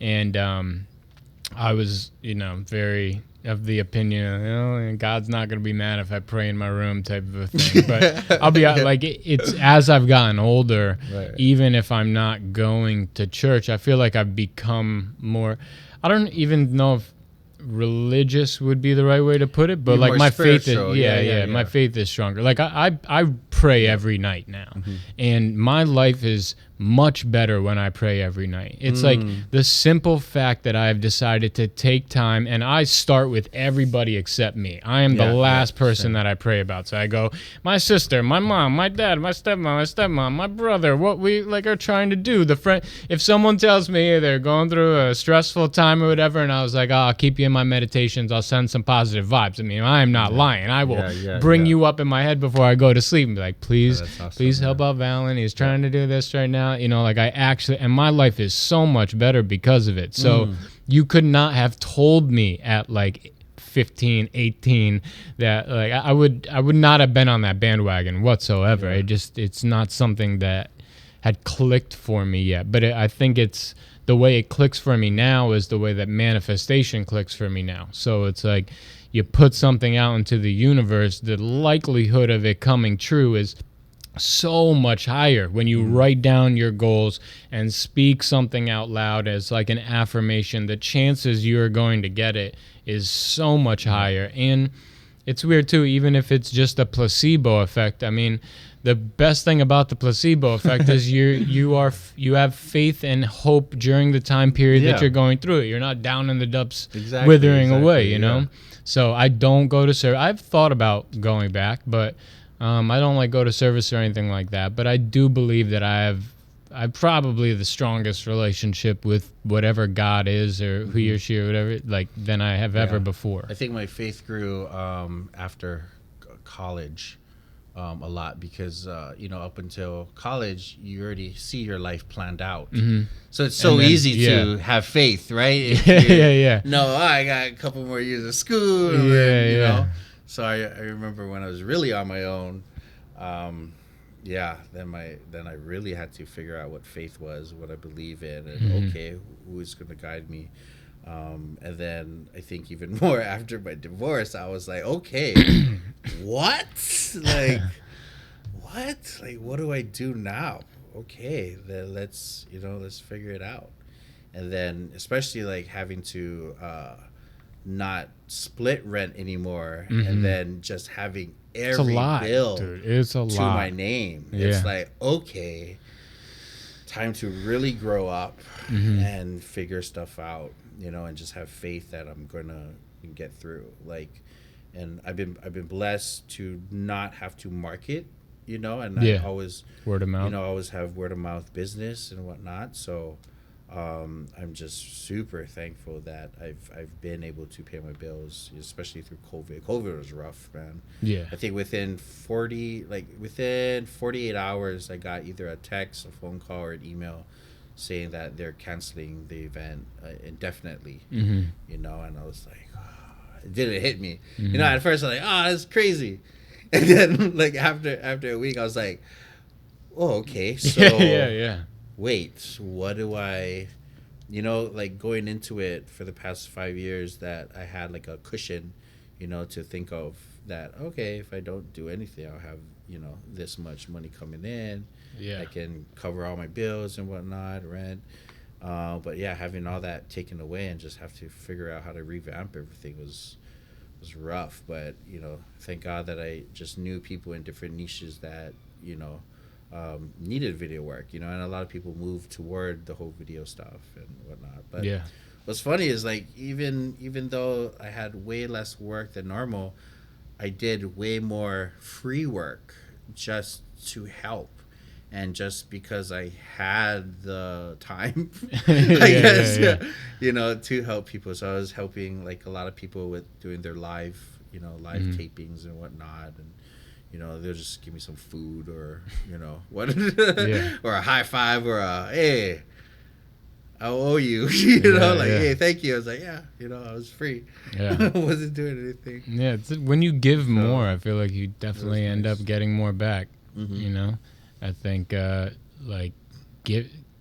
I'm always so much more satisfied with life, let alone, you know, whatever kind of karmatic grace could come into the picture for doing something nice or helping somebody else. But I'm just more satisfied when I make sure I'm taking time out to help other people with things. Especially, I mean, I just want to see all my friends, you know, eat and, you know, work toward their passions and dreams. So I'm always down to, like, if I can, be a vessel to help out. I'm always like, yeah. I used to be a real big yes man until, like, I realized I was draining myself. The more so I'm a lot careful, like, who I help and whatnot, or who I let people into my circle. Yeah. I mean, I know a lot of people, but, like, not a lot of people really know, like, close to you. Yeah. Know me. But yeah. It's good to keep a tight circle, though. Yeah. Well, because it's all about energy, man. It's like, it's draining. It was draining. Yeah. Vibes rub off. Yeah. I mean, vibes definitely rub off. I remember when I finally, like, stood up for myself and cut some people off. I just felt so much more relieved. And I didn't know that was an energy draining, like, situation in a relationship or whatever, just with friends or people that I called friends and would help out and whatnot. I didn't know it was doing more harm than good. Yeah. So that was a good, growth. Yeah. Within the past 5 years of, I think after 30, like, I started, like, thinking about my personal space more. I think in my 20s I was always like, yeah, what do you need? I got you. If I could have got paid for every job that I found from some friends, man, I don't think I would be working. Yeah. It would be a good income, but no, I just like to help people. Yeah. Especially if they're hungry and stuff like that. It's hard to survive in Hawaii. You know? So if I can, if I don't know the answer, one of my friends will, or point to direction and whatnot. Yeah, it's huge. So yeah. A lot of people, when they hit me up on Instagram, they'll ask me a question, and I feel like they're always surprised when I answer, and it's not just like a short answer. It's like a good detailed, like, they ask a question and I give them, like, really good information. And then they're always, like, super good, like, hey, man, thank you for, this really helps, and I appreciate you responding and all that kind of stuff. It's like, that's good. Yeah. For sure. I mean, I want someone to do the same for me. Yeah. So where do you kind of see everything going for you over the next few years? Is there... Oh, my God. I just asked that question this morning. Anything you're aiming at? I mean... So I got a taste of acting last month, and what'd you do? I was a lead in a Hallmark movie. Oh shit! Damn, it's crazy. So I got to. I thought I could balance my regular freelance work and the whole acting stuff that month, but I really found myself putting off a lot of projects because I would be cramming on. What I had to memorize for the next day, and just doing that. On my off days, I was blessed to, like, pick up some gigs that I just had to shoot and deliver. So that was, like, a good extra cash there. But yeah, within the next 5 years, I mean, I was on track with my other goals, and then COVID happened. So I felt like I had to start all over, and it's really good. I pat myself on the back. I'm really proud of myself because I proved to myself that I can do this. It wasn't just like a fluke, or it was like I worked hard, for the past, I don't know, 8 years that I've been doing this stuff on my own, and it felt really good to be able to get through COVID, financially. I want to say, if everything goes as planned, I would love to expand my freelance work into more, like, I got a taste of corporate gigs now. So that's good, and that's great income there too. So I would love to start building a bigger team, and going after bigger contracts like that. One, so that I can hire my friends. Yeah. I think one thing that was cool during COVID is I had friends that would always, I would be the second shooter for their projects and their corporate gigs. And then COVID hit, and then all that work kind of disappeared for them. So they were just out of a job. So the couple corporate gigs that I had, I was able to just kind of reach out and bring them aboard on my project. And that felt good to give back because, It's for like a while, I'm livelihood.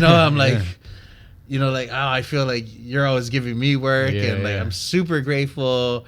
And then I finally found an opportunity to like give back to them in that way, So it was, it was good. I was good to find like some corporate gigs that I could able to hire on my friends that been helping me for years. I'm just super grateful that I got to like give back in that type of way. Yeah, definitely. But yeah, I would love to expand that. I would love to just act more. But business wise, I was hoping that all my event clients could go back to normal. That's all COVID, COVID it's coming dictated. back. Yeah. But I hope COVID didn't ruin relationships that I have with these clients, or if they found other ways of form of media and whatnot that maybe they don't need my services or as much, or they move. So I'm just kind of preparing myself for that, but also hoping in the perfect world I could have those events in place again, and then do more corporate stuff in between. Yeah. And then also, I hope the weddings come back because that was really good. It's huge for the whole island, right? Yeah. Yeah. And then another goal is to, and I've been slacking on this one for the past year, I think. And part of it is I don't feel confident enough in my my picture stuff, but I know people like my pictures and would buy some of them. Like photography pictures? Or? Yeah. Well, I was doing some research about some different sites that you can go print. Like Society 6, Redbubble. Yeah, Printful. Stuff like that. Yeah. But I think I found out the way I exported the pictures weren't to the highest quality for like we're having issues with that now. We had to borrow stuff. Cameras. Yeah. So, for me, I have to figure out what hard drive that those original images are on, and go back and then re-edit them and then re-export them. So that. Yeah, I just been slacking on that, but that's another one of my goals, just to have like an income stream of that you could just that could be good money. Display. I know, it's great money. Some of my friends do it, and they're making back, and I'm just like fucking slacking on that shit, Yeah.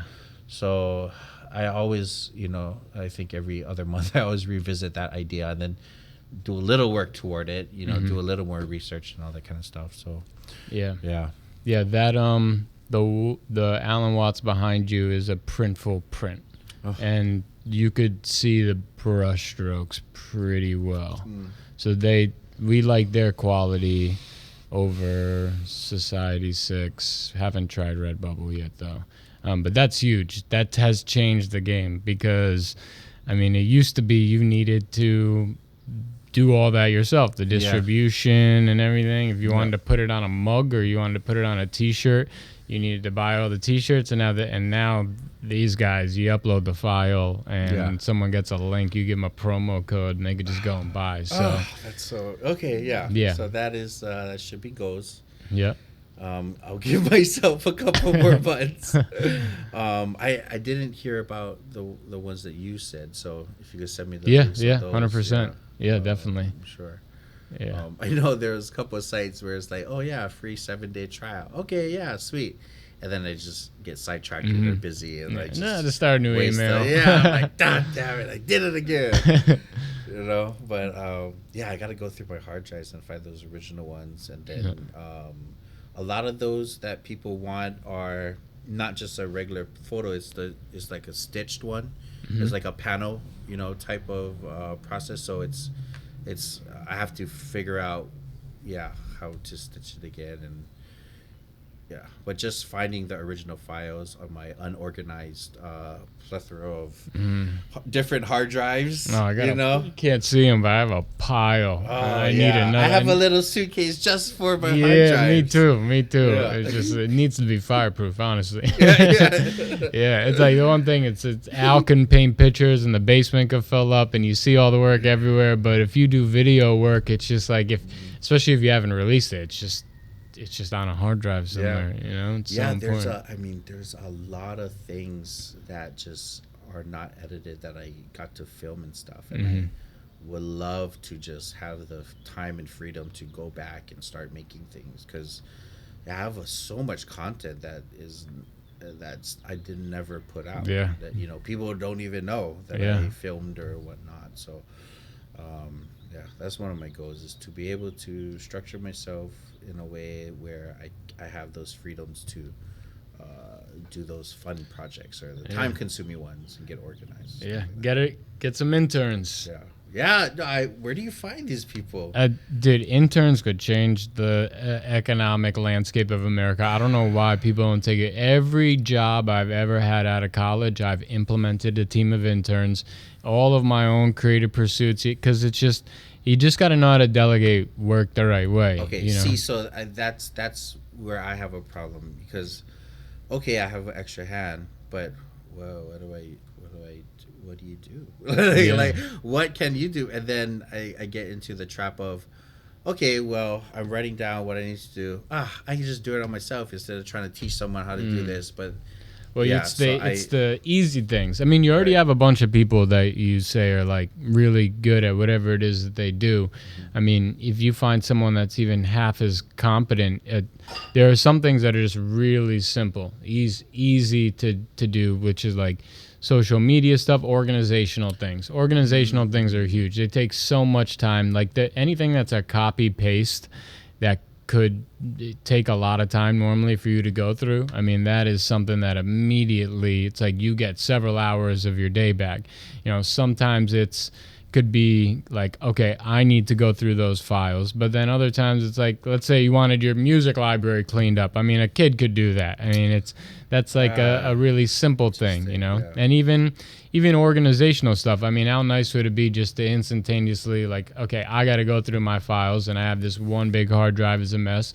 Can you please put anything, they could sit next to you while they're working on it. It's like, that's a project with FIDI in it, right, man? It's a FIDI folder, and here, put it by date. It's things that would normally take you a long time to sift through.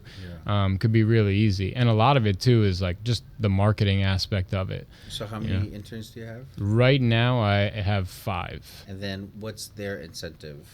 Tour in India. Do they get paid? Yeah, tour in India. And I pay them in rupees, so I get like American work for dollar. Yeah. No, it's still like it comes out to just over $6. But it would still cost me a lot more in the U.S. And they're actually, I got them through a person that used to help me with After Effects in Boston, Asher, and he was like one of the first interns I had on the podcast. And he had family in India, so they helped me out with different. I had to see what they were good at first, and then they helped me out with different. Like this is the first time I'm starting to invest in the social media aspect, because I want to get sponsors and get into some partnerships, right? Nice, yeah. So I need to make it look a little bit more attractive from the outside looking in. If someone's not going to sit down and watch a 3-hour-long podcast to see if there's anything there, and then I have some people that work for me for free, and it's under the expectation that they're going to help with Al and I's business, and that will be commission based in the future. I see. But a lot of the kids in college can get credit, even if you don't have an LLC, can get credit for an internship as long as the manager. Some colleges require weekly or bi-weekly, almost like a progress report. Some just need you to fill out this questionnaire that they have at the end of the duration of their internship. But from that perspective, it's a win-win-win, because the kids are hungry. Some kids think that they're gonna get a job at Sony, and they've only ever been a nanny or something like that, that's on their resume. It's like, this is real world applicable experience that is for a lot of the jobs that they want in the future. These are bullet points on the resume of things, whether it's marketing, sales, or something more in the creative aspect that it's huge. Like, you and I might look at it and go like I want to pay them, but you'd be surprised at how many people that are competent would be willing to work without getting paid. And then you just don't make it high amount of hours a week too, especially if you're not exactly sure what you want to delegate yet. But a few people for 5 hours a week goes a long way. 3 people at 5 hours a week is 15 hours at low to no cost labor. I mean, there's a lot that you could get done there. So I was having people help me with the editing of the podcast, but I just like to kind of do that myself now. I edit very specifically, but for example, just because I do this all post and I don't have a camera interface yet, simply, hey, I have 4 podcasts. I need the videos to be all lined up, and I need the audio to be lined up with that, so I can just get in there and go. That's going to save me 2 hours, to fix up the audio, which is relatively simple if you know what you're doing. What do you have, Adobe? Yeah, I use Premiere, Illustrator, and Photoshop. Yeah. I remember when I was trying to look for just help in general. Not a lot of people use Final Cut. Yeah. So I made a mistake a long time ago, and I just kind of stuck with it. Like, I started with Final Cut. Like, I remember when I was getting into the video stuff, I was like, okay, they have Mac computers. Okay, I'm gonna buy a Mac. And then I remember the word Final Cut because I heard it somewhere, and then so I just downloaded it. It's like a couple $100. So I downloaded, and then when I went to my friends, like, okay, can you teach me how to edit? They're like, oh, we don't use that. I'm like, what? And then the person that I found that knew Final Cut, they knew Final Cut like 6. And Final Cut 10 was like a way... They said, like, I don't know why they named it Final Cut 10. It just doesn't look like anything like what the Final Cut. It looks like more of some other program, but... so then that's when I had to dive into YouTube stuff. Yeah. And just kind of learn from that. So I know I was looking for some people, but like a lot of people just use Adobe. Yeah. And I don't think I figured out how to have a good workflow from Adobe to Final Cut. I know there is a way, but I haven't figured out. Like if you want to import a project? Yeah, like if I wanted someone to cut up all the stuff and then just give me the best footage, right?